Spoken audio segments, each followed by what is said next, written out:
நாங்கள் அப்படிலாம் நாள் கணக்குலலாம் ஐஸில் வைக்க மாட்டோம் கனி. எல்லாமே அன்னைக்கு வந்து டெய்லி ஸ்டாக்ஸ் தான். அண்ட் நான் முன்னாடியே சொன்ன மாதிரி காசு கொடுக்குற கஸ்டமர்ஸ்க்கு ப்ராடக்ட்ஸ் எல்லாம் குவாலிட்டியாக கொடுக்கணும்ல. அண்ட் ஃபிஷ்ஷுக்குன்னே தனி டீலர்ஸ் எல்லாம் இருக்காங்க.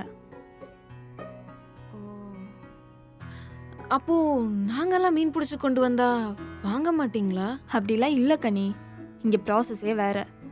எங்களுக்குன்னு ஒரு அக்ரிமெண்ட் இருக்கு. ஸோ அதை விட்டுட்டு நாங்கள் வேற ஒருத்தங்கிட்டலாம் போய் வாங்க முடியாது. இல்ல மேடம், நாங்க அவங்கள விட ரொம்ப கம்மி விலைக்கு கொடுக்குறோம்.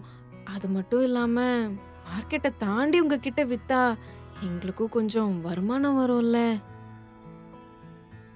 கனி, நான் ஒன்று சொல்லட்டுமா? உங்களுக்கு இந்த ஜாப் வேண்டாம். அண்ட் மோரோவர் நீங்கள் ஒரு பிஸ்னஸ் மைண்ட் செட்டில் இருக்கீங்கன்னு நினைக்கிறேன். ஐ திங்க் நீங்கள் அதே பர்சீவ் பண்ணலாம். Think about it.